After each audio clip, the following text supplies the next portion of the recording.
যদি নাগরিকত্বের ভিত্তি হয় কাগজ, যে যত গরিব তার কাছে কাগজ তত কম। आइडेंटिटी कार्ड होना जरूरी है सिटीजनशिप के लिए और इसको हम लोग पूरा तरह से समर्थन करते हैं। অনুপ্রবেশকারী কথাটাকে প্রথম একটু বেশি হইচই করে দিলেন ঘটনাক্রমে তিনি তখন বিরোধী নেত্রী ছিলেন আমাদের রাজ্যের মুখ্যমন্ত্রী। একটা মুখ্যমন্ত্রীর কমপ্লিট ক্রিমিনাল অ্যাটিটিউড। যদি স্বরাষ্ট্র মন্ত্রক বলে কোনো বস্তু থাকে কোমরে দড়ি দিয়ে গ্রেপ্তার করে নিয়ে যাওয়া উচিত। ৩৫ বছর আপনারা রাজত্ব করেছেন, ওটা রাজত্ব না, আমরা দায়িত্ব পালন করি। আগে রাম পরে বাম। It is a design of RSS. আমি মনে করি না যে হুমায়ুন কবির বিশ্বাসযোগ্য। মমতার সবচেয়ে বড় অপরাধ বিজেপিকে ঘাড়ে করে পশ্চিমবাংলায় এনে হাজির করলো। গভর্নমেন্টটা বামফ্রন্টে চলে গেল, বিপদে পড়লো শুধু বামফ্রন্ট না, পশ্চিমবঙ্গ মানুষ। নমস্কার, আমি পরঞ্জয়।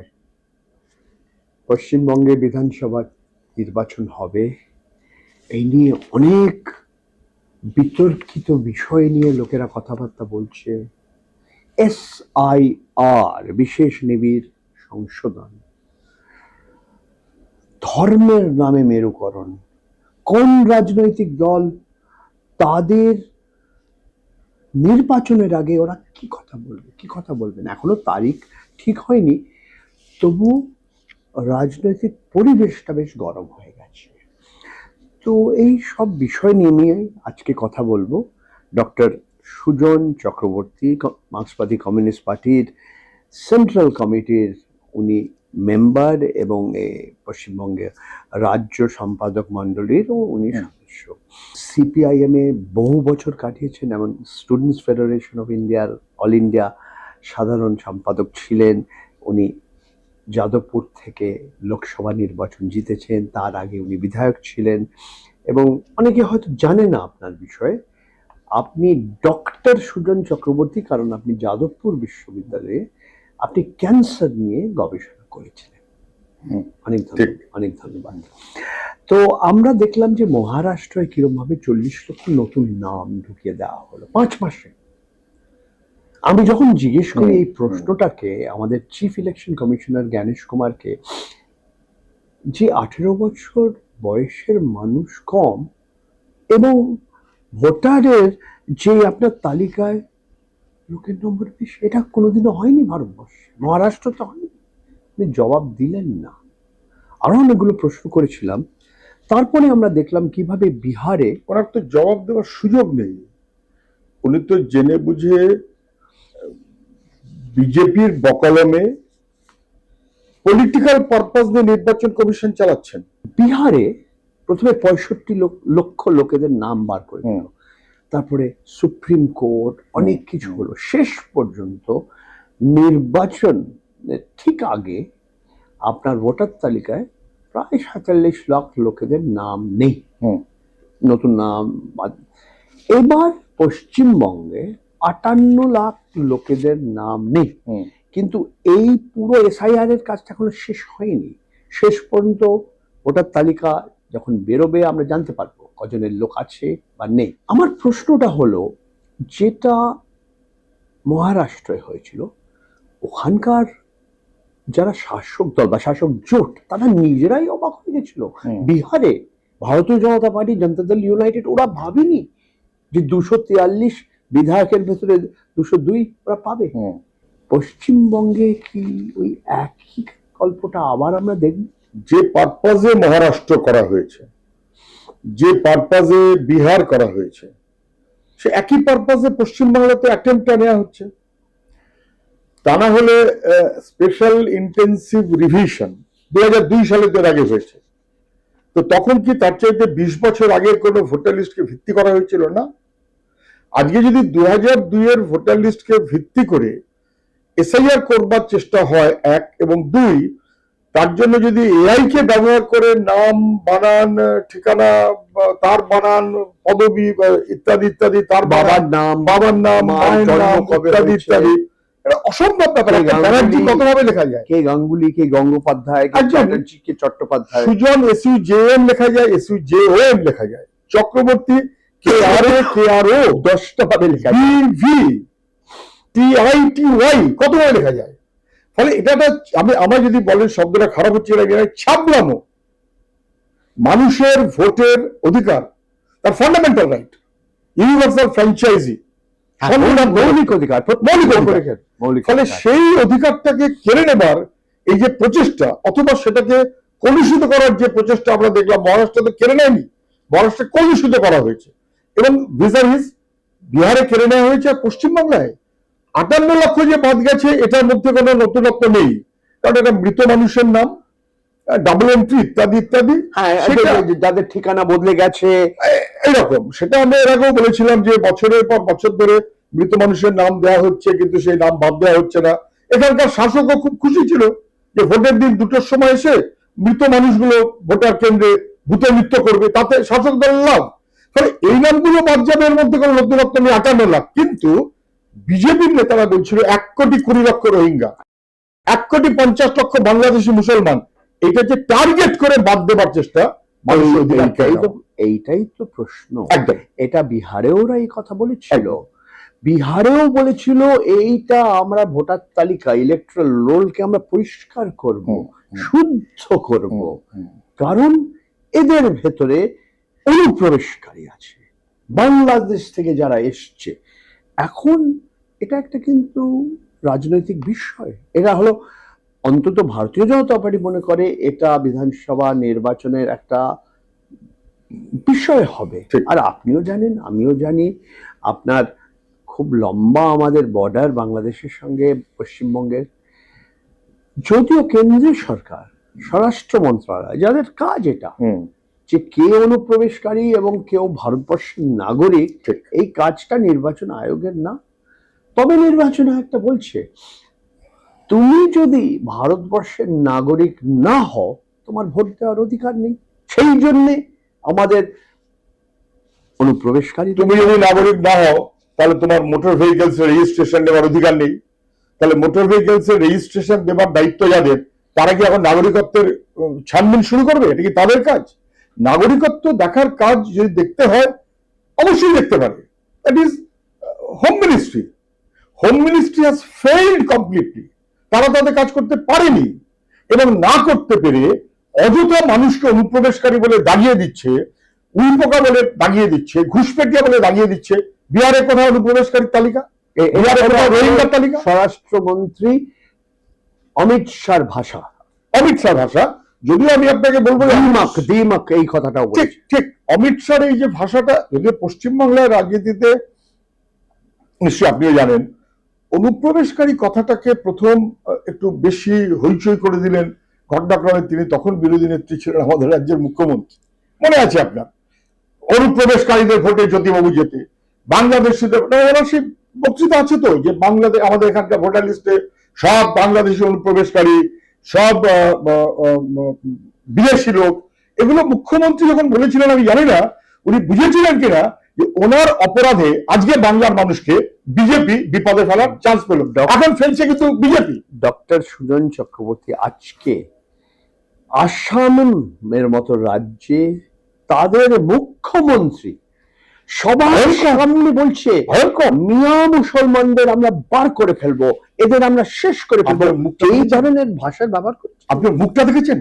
একটা মুখ্যমন্ত্রী complete criminal attitude, complete criminal attitude. আমাদের দেশের সংবিধানের সঙ্গে যা কোনো মিল খায় না। ওরা যদি নেওয়া হয়, ওদের 5 টাকা জায়গায় 4 টাকা দেবো, দেবই তো। ওদের বিপদে ফেলবো, ওদের ঝঞ্ঝাটে ফেলবো। কে বলছেন? মুখ্যমন্ত্রী বলছেন, মুখ্যমন্ত্রী, যিনি সবার মুখ্যমন্ত্রী। এবং ভোট, আমি তো এই কথাটা বলেছিলাম, দেখুন এই যে বিজেপি যে বলছে 1,30,00,000 অমুক তমুক ইত্যাদি ইত্যাদি, কোথায় তালিকা? আচ্ছা, কোথায় রোহিঙ্গাদের তালিকা? কোথায় এই তালিকা? আমাদের কেন শুভেন্দু অধিকারীকে ক্ষমা চাইবেন না? এবং আপনি মুখ্যমন্ত্রী এই ধরনের ভাষা ব্যবহার করেন, ওখানে মুখ্যমন্ত্রী ভারতবর্ষের আইন পরিষ্কার লেখা, গ্রেপ্তার করা উচিত। আসামের মুখ্যমন্ত্রী যেভাবে কথা বলেছেন, যদি দিল্লিতে কোনো সরকার থাকে, যদি স্বরাষ্ট্র মন্ত্রক বলে কোনো বস্তু থাকে, কোমরে দড়ি নিয়ে গ্রেপ্তার করে নিয়ে যাওয়া উচিত। ডক্টর সুজন চক্রবর্তী কেউ কি গ্রেপ্তার করবে? সিমিলারলি যাদের গ্রেপ্তার করার কথা তারাই কাজ করছে। আপনি এখানকার মন্ত্রী শান্তনু ঠাকুর কি বললো? এটা এরকম নয় যে এই ভোটার লিস্টের কারণে বিপদে পড়ছে শুধুমাত্র বাংলাদেশি অনুপ্রবেশকারী। কোথায় লিস্ট দিক, 2-5 জন যদি থাকে দেখুক, কিন্তু শুধু মুসলমান লোক তো না, গরিব মানুষ, ব্যানার্জি, গরিব মানুষ, প্রামাণিক, শিডিউল কাস্ট, মতুয়া, এবং বলে দিল 2 লক্ষ 3 লক্ষ মতুয়ার নাম যদি নাও না জাতি, তফসিলি জাতি। আমি বলছি দেখুন, আমি আরো সিম্পল বলছি, যদি নাগরিকত্বের ভিত্তি হয় কাগজ, যে যত গরিব তার কাছে কাগজ তত কম। ঠিক। কারণ it is a attack against the poor people, undocumented citizen, তাদের বিরুদ্ধে যুদ্ধ ঘোষণা করেছে দিল্লি বিজেপি, যেভাবে শুনানির নামে হেনস্থা করছে, এবং এর শোধ বাংলার মানুষ তুলবে। এর কারণও আপনি জানেন, 2024 লোকসভা নির্বাচনে ভারতীয় জনতা পার্টি দুর্বল হয়ে গেছে। উত্তরপ্রদেশে কি হলো আপনিও জানেন। আমরা অন্য আরেকটা বিষয় নিয়ে একটু কথা বলি, সেটা হলো আপনাদের পার্টি আজকে দুর্বল হয়ে গেছে। এতে কোনো মানে কারোর কোনো দুটো মত নেই না।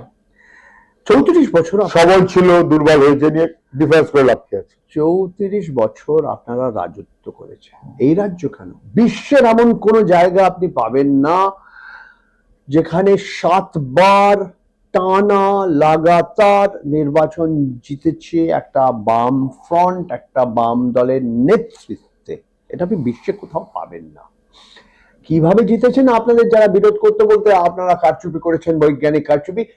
আমি আসছি না এতে, না আপনি একটু আসুন।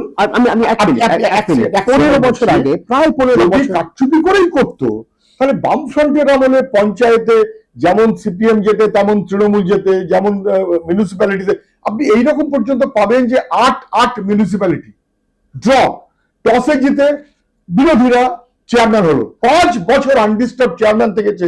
ওটা রাজত্ব না, আমরা দায়িত্ব পালন করি। আচ্ছা ডক্টর সুজন চক্রবর্তী, আমার প্রশ্ন থেকে অন্য। 15 বছর, প্রায় 15 বছর মমতা বন্দ্যোপাধ্যায় পশ্চিমবঙ্গের মুখ্যমন্ত্রী। এবার উনি আবার জিতবেন কিনা আমরা পরে জানতে পারবো, কিন্তু আজ 294 বিধায়ক, বামের একজনও নেই, কংগ্রেসের একজনও নেই। আপনাদের দুজনের ভেতরে জোট আছে, আমি সেটাও জানি। প্রশ্নটা হলো এই দুরবস্থার কারণটা কি? আপনারা কি এখনো বুঝতে পারেননি প্রায় 15 বছর পর যে কেন আপনারা দুর্বল হয়ে গেছে? সঙ্গে সঙ্গে আরেকটা প্রশ্ন করছি, এটা পরিষ্কার লোকেরা বুঝতে পারে যে এক অংশ যারা একটা সময় বামেদের ভোট দিত, কংগ্রেসকে ভোট দিত, তারা চলে গেছে তৃণমূলের দিকে বা বিজেপির দিকে। আর একটা অদ্ভুত একটা স্লোগান লোকে বলছে, আগে রাম পরে বাম। আমি শুনেছি, এটা কে করেছে জানি না, বলবেন। তো আমার প্রশ্নটা হলো যে রাজনৈতিক যে মেরুকরণ যেটা হয়েছে, যে বামেদের প্রায় বিধানসভায় কোনো অস্তিত্ব নেই, কংগ্রেসের কোনো অস্তিত্ব নেই, এটা কেন হলো? 34 বছর টানা 7টা টার্ম, আপনিও বলেছেন পৃথিবীর কোথাও এরকম একটা রেফারেন্স নেই। যেহেতু এই রেফারেন্সটা নেই, আমি এটাকে ডিনাই না করে বলছি যে আয়নার সামনে দাঁড়িয়ে আমাদের তো নিজেদের অ্যাসেস করতেই হবে আমরা কি ভুল করেছি, এবং সেইটা আমরা কন্টিনিউয়াসলি করেছি, এখনো আমরা করি অনেকগুলো। আমি একটু আপনাকে মানে ইন্টারাপ্ট করছি।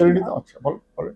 আপনি নিয়ে আসবেন, আপনারা কি সিঙ্গুরে ভুল করেছেন? না আমি আসছি। নন্দীগ্রামে ভুল করেছিলেন? বলুন। 3টে কোশ্চেন একসাথে, অনেকগুলো হয়েছে। আপনি ধীরে সাইড ফোর্সেস গুলো ন্যাশনাল ইন্টারন্যাশনাল নানান রকম লিঙ্ক করে একটা কন্টিনিউয়াস একটা পরিকল্পনা করে গেছে, যেটা ডেমোক্রেসির এক্সারসাইজ করতে গিয়ে বা করেছি বলে কারেক্টলি করেছে, রাজত্বের মনোভাবে চলিনি, এটা কারেক্টলি চলিনি, সবাই দায়িত্ব পালন সেই মনোভাবে চলেছে, এবং তার স্কোপ অপোজিশন যে নিয়েছে আপনি তার বাকি সব ছেড়ে দিন।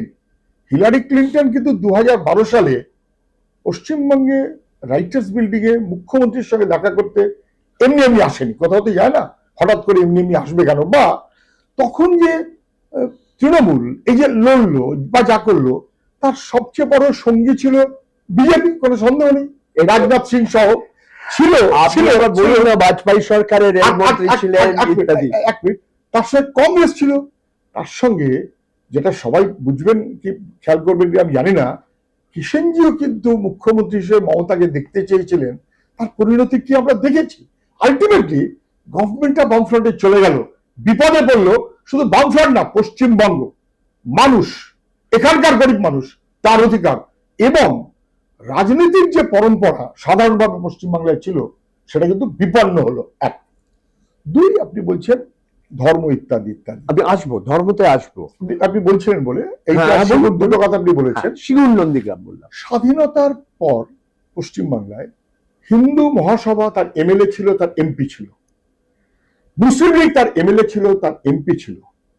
কিন্তু it is because of the tradition of Bengal and the activities of the left in particular, পশ্চিমবাংলায় কিন্তু ধর্মভিত্তিক রাজনীতি বিশ্ব হিন্দু পরিষদ, মুসলিম লীগ দুজনে কেউই কন্টিনিউ করতে পারেনি। সেগুলোর ঠিক ভুল নানান তর্ক বিতর্ক হতে পারে, কিন্তু এখন দিল্লির প্রধানমন্ত্রী এসে বলছেন শিল্প শিল্প, মুখ্যমন্ত্রীও গিয়ে বলছেন শিল্প শিল্প, শুধু দুজনে কেউই বলছেন না যে শিল্পের প্রক্রিয়া যখন হচ্ছিল তখন তাকে ধ্বংস করার জন্য বিজেপি, তৃণমূল সহ, আর হতে পারে আমাদের কিছু নিশ্চয়ই অ্যাপ্রোচের গন্ডগোল হয়েছে, এটা কেউ বলতেই পারেন, আমরা সবটাকে রিজেক্ট করবো কেন, কিন্তু দি wish of the government was in favor of Bengal and its youth forces. আচ্ছা, আরেকটা প্রশ্ন করছি এর সঙ্গে এটা যুক্ত, যে কে বড় রাক্ষস, কে ছোট রাক্ষস, বিগার ইভিল, স্মলার ইভিল।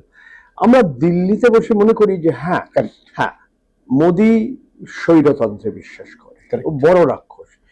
দিদি যদিও সেও আমরা বলতে পারি যে উনিও এক ধরনের স্বৈরতন্ত্রে বিশ্বাস করে, কিন্তু ছোট রাক্ষস। সেই ছোট রাক্ষস বড় রাক্ষসের বিরুদ্ধে লড়ছে, কার সঙ্গে আপনি যাবেন? কিন্তু এই রাজ্যে এসে পুরো জিনিস উল্টে যায়।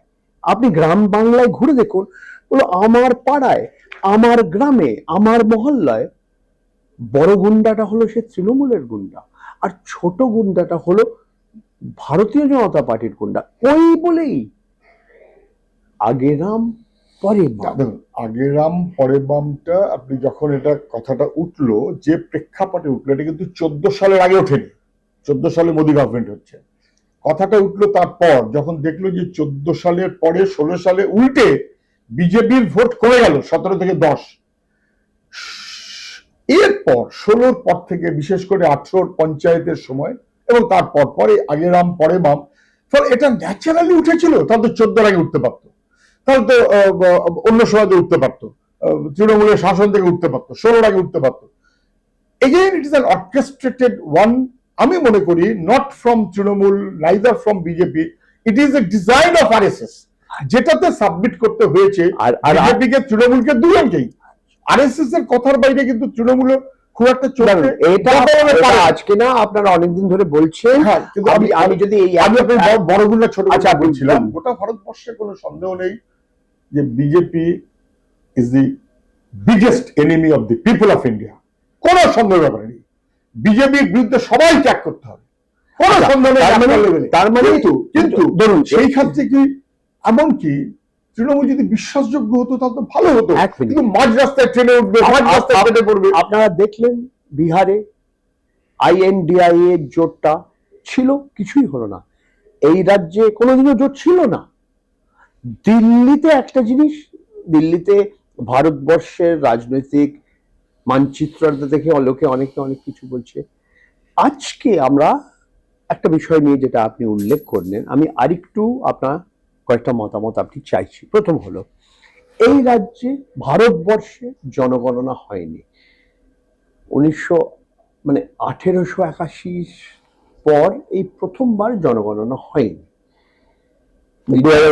ওই কারণে আমরা আরেকদিন হয়তো কথা বলতে পারি। তবে 2011-র যে জনগণনা যেটা হয়েছিল, তাতে পরিষ্কার যে এই রাজ্যে পশ্চিমবঙ্গে 27% মানুষ মুসলমান, আসামে বেশি, 33-এর বেশি, 50-এর বেশি জম্মু এন্ড কাশ্মীর আলাদা রাজ্য ছিল। সেকেন্ড হচ্ছে আসাম, হ্যাঁ, তারপরে পশ্চিমবঙ্গ। এই নম্বরটা কোথায় আমরা জানি না, কারণ জনগণনা হয়নি, এবার হবে। কিন্তু আমরা একটা দেখছি ধর্মের নামে একটা মেরুকরণ, যেটা একভাবে এই রাজ্যটাকে 40-এর দশকে নিয়ে গেছে আবার একদম। এবং যে যাকেই দোষ দিন না কেন, আজকে লোকেরা আপনাদেরও দোষ দিচ্ছে। আপনি বলতে কমিউনিস্ট পার্টি অফ ইন্ডিয়া, মার্ক্সবাদী কমিউনিস্ট পার্টি। লোকে জিজ্ঞেস করছে মোহাম্মদ সালিমের, এই হুমায়ুন কবিরের মতো লোকেদের সঙ্গে দেখা করার দরকার কি ছিল, যে মুর্শিদাবাদে বাবরি মসজিদ বানাচ্ছে, যে সুবিধাবাদী, যে আজকে একটা দলে আরেকদিন দলে, একদিন বিজেপি, একদিন তৃণমূল থেকে বার করে দিয়েছে। কার পয়সা সে এই মসজিদটা বানাচ্ছে? মোহাম্মদ সেলিম যেটা বলেছেন, সবাই যেটা দেখেছেন, যে আমি মন বুঝতে গেছি, মনটা বুঝে পরে আমি আলোচনা করবো, আর পার্টিতে আলাপ আলোচনা করে যদি কোনো সিদ্ধান্ত নিতে হয় সেটা ইয়েট টু বি, এখনো পর্যন্ত সেটা হয়নি। সেটা মোহাম্মদ সেলিম নিজেই বলেছেন, যদি মন বুঝতে গেছেন প্রয়োজন মতন পার্টিতে বা ফ্রন্টে কথা বলবেন। সত্যি দরকার ছিল। আমি মনে করি না যে হুমায়ুন কবির বিশ্বাসযোগ্য। কংগ্রেস, তার থেকে তৃণমূল, তার থেকে আবার কংগ্রেস, তার থেকে আবার বিজেপি, তারপরে তৃণমূল, তারপরে তৃণমূল, তার থেকে 30-70, তার থেকে বাবরি মসজিদ। ফলে বিশ্বাসযোগ্য বলে আমি মনে করি না। আমার ধারণা মানুষও খুব মনে করবেন না। এবং বিশ্বাসযোগ্য যে নয়, তিনিও ভোটার, এ নিয়ে কোনো সন্দেহ নেই। বিশ্বাসযোগ্য না হলে তার ভোটের অধিকারটা চলে যান। ফলে তিনি তার মতন ভোট করবেন, ওই করবেন, সেই করবেন। তিনি কিভাবে করবেন, তিনি কি চাইছেন, মন বোঝার জন্য কতটা বুঝতে পারবো, কতটা কথা বললে বোঝা যায়, সেগুলো নিয়ে পরে তর্ক বিতর্ক আলাপ আলোচনা হতে পারে। আমি তার মধ্যে যাচ্ছি না। সেক্রেটারি বলেছেন, আমি তার উপর ভরসা রাখার পক্ষপাতী। তিনি যখন বলেছেন তিনি নিশ্চয়ই পরে ব্যাখ্যা দেবেন, দিয়েছেন, তার উপর আমি ভরসা রাখার আপাতত পক্ষপাতী। কিন্তু আমি যেটা বলতে চাইছিলাম সেটা হচ্ছে যে 40-এর দশকে পশ্চিমবাংলাকে ফিরিয়ে নেওয়া হচ্ছে। এই ক্ষেত্রে চাপানুতর করে লাভ নেই, কেউ কাউকে দোষ দেওয়া অথবা ইত্যাদিটা বড় কথা না। But hard fact is fact. ফ্যাক্টটা কি? ফ্যাক্টটা হচ্ছে যে বিশ্ব হিন্দু পরিষদ অথবা মুসলিম লীগ রমরমা পশ্চিমবাংলায়, এমনকি দেশভাগের পর, যে বাংলায় দেশভাগ হয়ে একটা বড় অংশের মানুষ চলে গেল, মুসলমান মানুষ ওপারে, হিন্দু মানুষ এপারে, এসব যা হলো, ফলে ধর্মের ভিত্তিতে রাজনীতির হাব হতে পারত যে পশ্চিমবাংলা, সেটা কোনোদিন ধর্মের ভিত্তিতে রাজনীতির হাব হয়নি। আমি আগে বলছিলাম, because of the tradition of 80 বছর পর, 85 বছর পর কেন হলো? কেন 80 বছর কেন চলে গেলাম আমরা? কেন 2011-র আগে যে বিজেপি একটা পঞ্চায়েত জেতেনি কোথাও, যে বিজেপি সবচেয়ে বড় বিরোধী দল, তাকে যে বিজেপি কোনোদিন এমএলএ কথা ভাবতে পারেনি। যদিও 3টে কথা আপনি খেয়াল করুন। এক, বিজেপি অসভ্য বর্বরের দল, হারে হারে লোকে টের পাচ্ছে।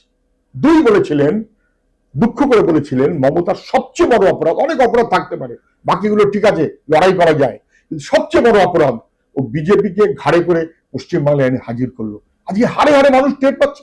এবং তারপরে উনি বলেছিলেন, মানুষের শেষ কথা বলবে, মানুষ কি বলবে না বলবে না। শুধু এইটা কি পরিতাপের বিষয় নয় যে যারা মনে করলেন যে আচ্ছা তৃণমূল আসলে বুঝি লাভ হবে, তখন তারা বুঝতে পারেননি যে তৃণমূল আসলো মানে পিছন পিছন বিজেপি আসলো, মানে আরএসএস রাজনীতিটা হলো, মানে পশ্চিমবাংলাটা বিষময় হয়ে গেল।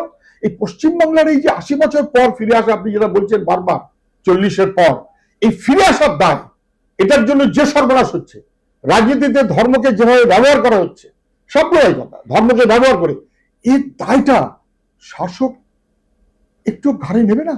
সব ঠিক। ডক্টর সুজন চক্রবর্তীর 2টো প্রশ্ন আছে আমার কাছে। প্রথম হলো, এই সব যা যা হয়েছে, এখনো মুসলমানরা, এই রাজ্যের মুসলমানরা কি একত্র হয়ে ভোট দেবে, না ওদের ভোটটা ভেঙে যাবে? সঙ্গে সঙ্গে এই যে মেরুকরণ যেটা হয়েছে, এটা কিন্তু দুদিকে হয়েছে। এটা এই কয়েকটা কথা আপনাকে, মানে আপনি বলতে পারেন এটা নন হিন্দুত্ব, কিন্তু মমতা বন্দ্যোপাধ্যায় তো কি করছেন আপনিও জানেন। দীঘায় জগন্নাথ মন্দির, শিলিগুড়িতে মহাকাল মন্দির, এই নিউ টাউনে আপনার দুর্গাঙ্গন, কারণ পৈতৃক সম্পত্তি নিউ টাউনটা তৈরি করা হয়েছিল জ্যোতিবাবুর উদ্যোগ, কোনো সন্দেহ নেই।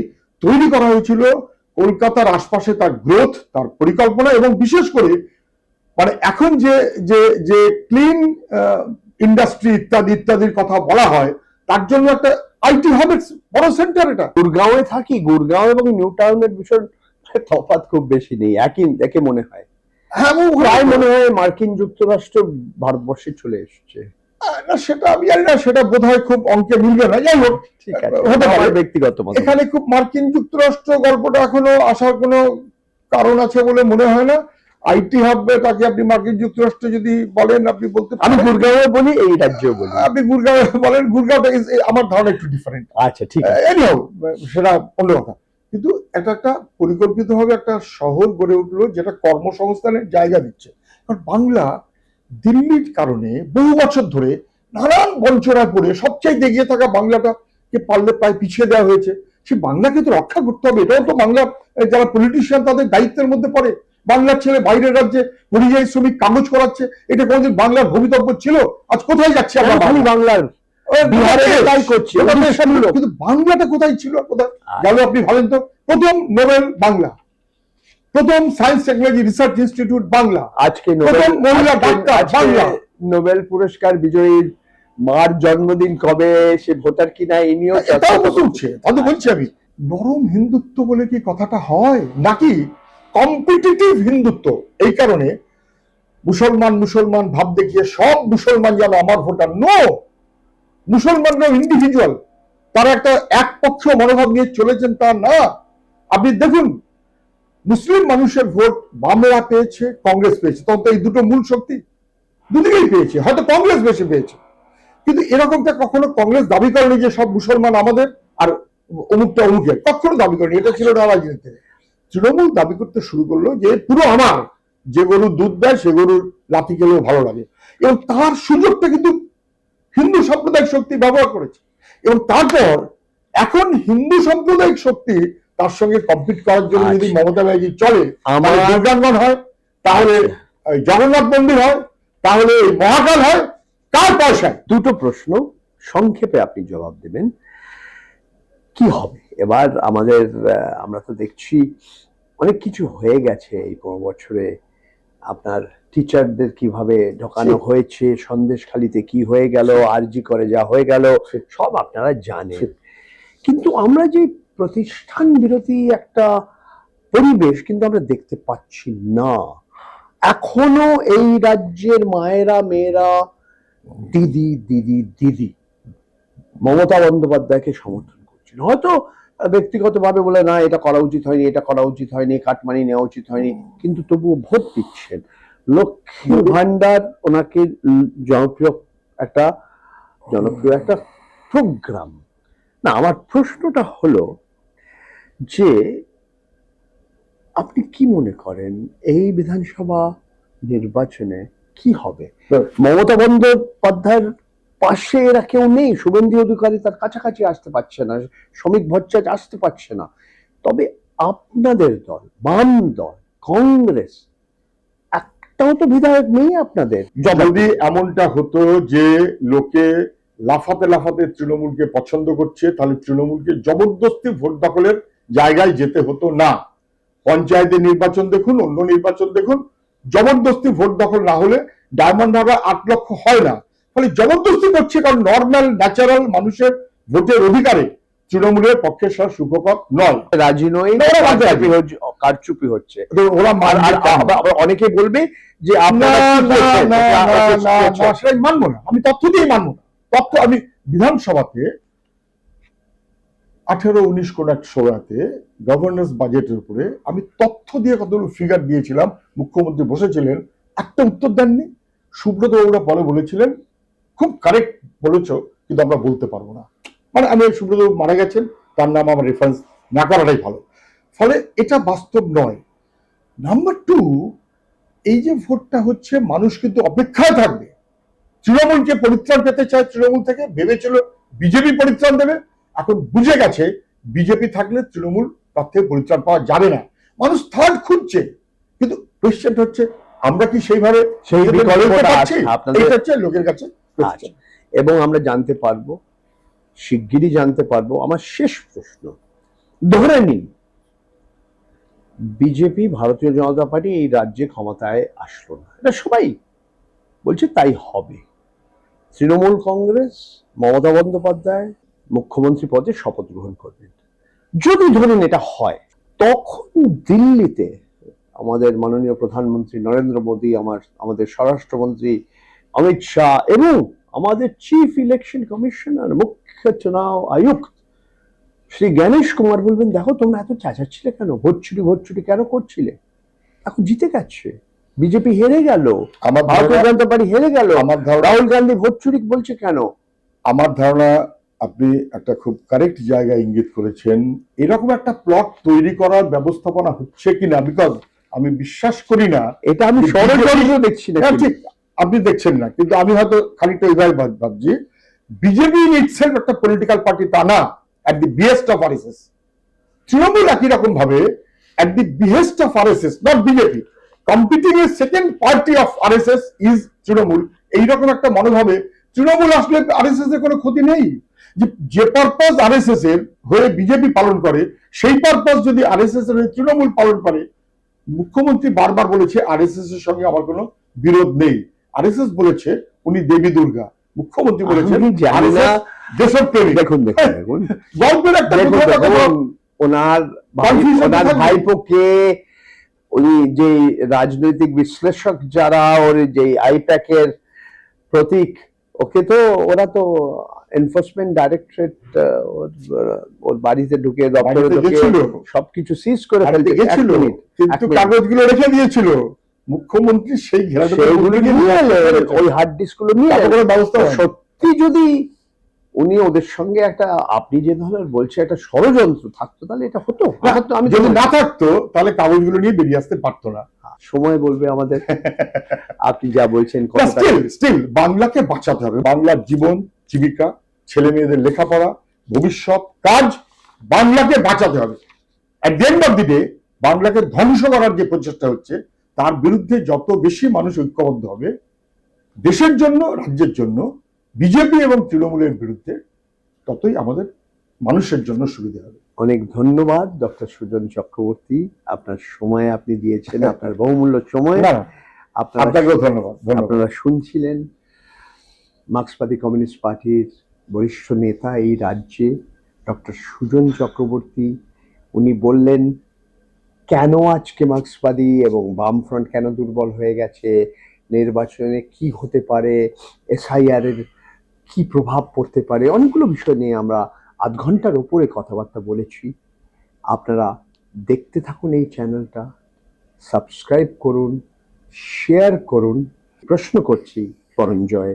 নমস্কার।